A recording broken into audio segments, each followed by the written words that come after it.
welcome to Happy Life Results Book Group. Hey everyone.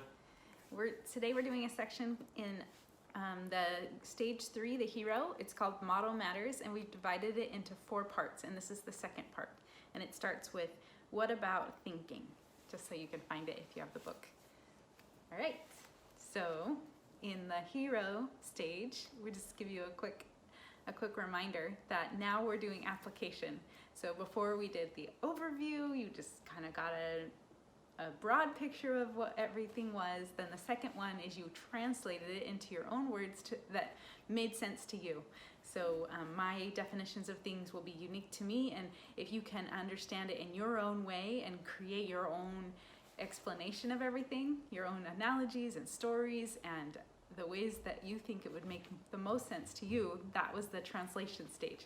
And now we are in the application stage, which is called the hero. So now you're taking the theory that you learned in stage 2 and applying it.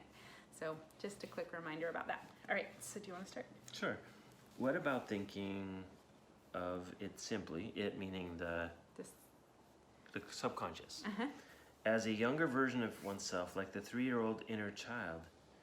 This can be a valuable tool for empowering the thumb boss, but it also underestimates the relationship and power of the subconscious partner. Monkey mind, reptilian brain, and other representations of the subconscious as a dumbed down animal version of us are like the inner child model. They empower the thumb boss to feel in control and to shape how we view input from the rest of the self, but they are focused more on taming the beast than they are on fully partnering with the subconscious to work in unison. Yes, so yesterday you asked me, why does it matter what model we use? And I said, we'll be giving you more suggestions of models that are common, things that you've heard of, and then we'll kind of talk about them and say, what are the parts of this model that are helpful and what are the parts that may get in the way? So what, the inner child there, what is that, what are parts of that would get in the way, and what are parts of that could be helpful? Yeah, are we going to talk about that more later, or do you want No, this is okay, perfect. Okay, yes, so the inner child, I think the parts that are helpful is that if you thought about caring for a younger child and having love for a younger child, it's easier for people to have unconditional love for children. The children don't need to be doing something specific to be loved, especially babies. Like, you don't need the baby to behave a certain way to love them. It's more of an unconditional love. And so that is the part I would pull out of the child model, where I would say, actually, this is really good, this unconditional love. You don't have to behave in any sort of way in order for me to love you. So it's talking about yourself that way. Yeah. I see, yeah. That makes sense. Yeah, of course. And then on the downside of using that model, what happens if you're viewing this super capable version of your subconscious abilities as this kind of child that's maybe less capable? Maybe a little naughty. Maybe, yeah. Like you have to kind of keep them in line. You have to guide them. Yes, prod them, that kind of thing. Yeah, and you're kind of like impatient with them.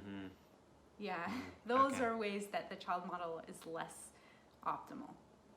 Yeah. Yeah, that makes sense. Yeah. Okay.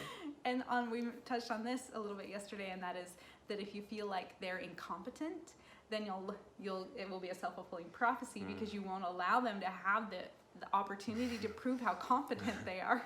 Oh man. Yeah, even if you're having a conversation with someone who you think doesn't know what they're talking about, it's so easy to misunderstand what they are saying and to think there's it's just to see inconsistencies and faults where they may be entirely in the way we view things as well. Yeah. And we can do that to ourselves. Yes.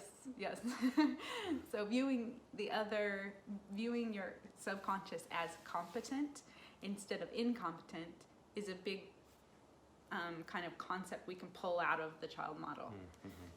Cool. And then the unconditional love. Yes. Loving yourself unconditionally, and that's super you're more likely to thrive, to make the changes, to impress yourself, to try to do your best when you are in an environment of internal love. Yeah. Yeah, so that was good. Okay. Okay, All right. we'll talk about another one tomorrow. See you tomorrow. See you.